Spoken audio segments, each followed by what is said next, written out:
عتاقەزاز یەکێک لە هونەرمەندە شێوەکارە هەرە دیارەکان بە خۆشحاڵیەوە لە ماوەی چەند ڕۆژی ڕابردووە و بە دیاریکراویش لە ڕۆژی 16 مانگ لەلایەن لاوەندی حەوت پێشانگایەکی تایبەت بۆ کارە هونەریەکانی کرایەوە. دیار لە پێشانگەکەیان نزیکەی 41 تابلۆ بە قەبارەی جیاواز و بە کۆمەڵێک وێنە و بڵین تابلۆ و نیگارکێشی جیاواز کە زۆربیان گزارش بوون لە سروشتی بە تایبەت کوردستان. پێشانگەکە بەڕووی بینەران و هونەرمەندان و کەسایەتیەکانە کرایەوە.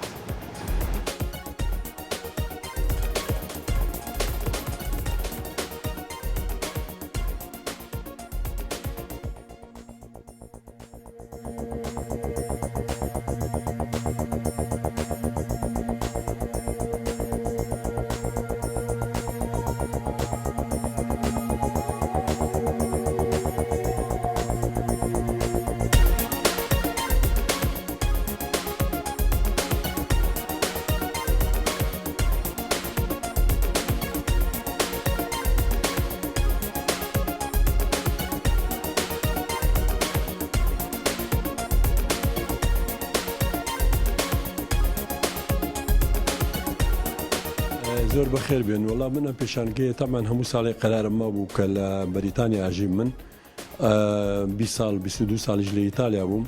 هەموو ساڵێ بریارم ماوە کە پێشانگە لە کوردستان بکەمەوە چونکە من هونەرمەندێکی کوردم و هەر لەوێش بۆ شێوەیە ناسراوم.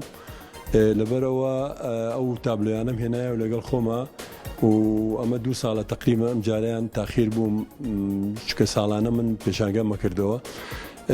ئەم پێشانگەیانم هێناوە و هەر شێوەی هینا یعنی لەسەر هەموو مەوازیعەکانی کورد و ژیانی کوردستان و خەباتی پێشمەرگە و کوردستانی سروشتی و ئیتر هەچی شتی هین هەیە هەموویم تیا عرض کردووە. خۆشحاڵش بووم کە خەڵکێکی زۆر لە کاتی کردنەوەکەیە هاتن بۆ تەماشاکردنی چکە ئێمە کەسانێکی تایبەتیمان هەیە لە سلێمانی و لە کوردستان کە یەن بۆ سەیری ئیشەکانمان.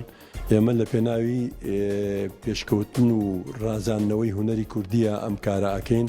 مەبەستمان هیچ شتێکی کەنیە و تابلۆکانی منیش هەمووی دەلالەت لە ژیانی کورد و کوردستان و پێشمەرگایەتی و ڕزگاریکردنی کوردستان و سروشتی کوردستان ئێتر هەرچی بابەتێک دەربارەی کوردستان بێ ئێمە چ لەوێ چ لێرە من ئەو کارە ئەکەم بۆش ناسراوم.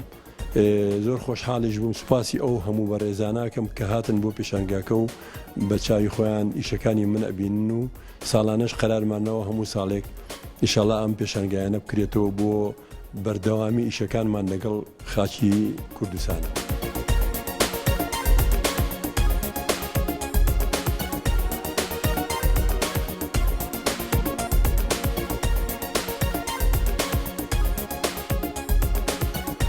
دیارە دامەزراندنی هەر ڕێکخراوێکی هونەری یاخود ناوەندێکی هونەری ئەرکەکەی ئەوەیە کە بڵێن هاوکاری و ئاسانکاری بۆ هونەرمەندان بکات. دیارە هەر ڕێکخراوێک هەر ناوەندێک بە پێی ئەو توانایی کە هەیەی یاخود ئەو پەیوەندی کە هەیەی توانیوێتی کار بکات. بەدڵ خۆشەوە ئێمە لە ناوەندی حەوڕەنگە توانیمانە بناغەیەکی زۆر باش بۆ پەیوەندی و کارەکانمان دروستکەین لە ناو دەرەوەی کوردستان. کاتا ئەمە سێمین پێشانگایەتی کە ناوەندی حەوڕەنگە بە درێژای ئەو چەند ساڵی ڕابردوو بۆی کردوتەوانێ. ئەمە ئەزمونەش ئەزمونێکی تازەی بڵێن بەشێک لە تابلۆکانی ساڵانی ڕابردووە، بەڵام بەشە زۆرەکەی ئەو تابلوانن کە تایبەتەن بە سروشت هەر لە شاری سلێمانی دروستی کردووە.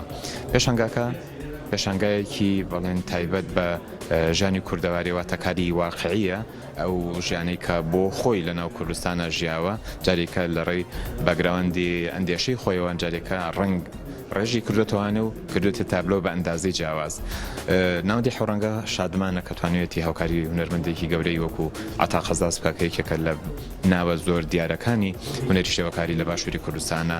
ئەم هونەرمەندە جگە لە بواری نیگاری کێشانێکێکە لەو هونەرمەندانەی کە یەکەمین پەیکەر کە لە شاری سلێمانی دانراوە بۆ پیرەمێردی شاعیر بووە کە عتاقەزاز دایناوە. واتام هونەرمەندە لە کۆمەڵی بواری زۆر جیاواز کاری کردووە کە کرێ هەمومان شانازی پێوە بکەین.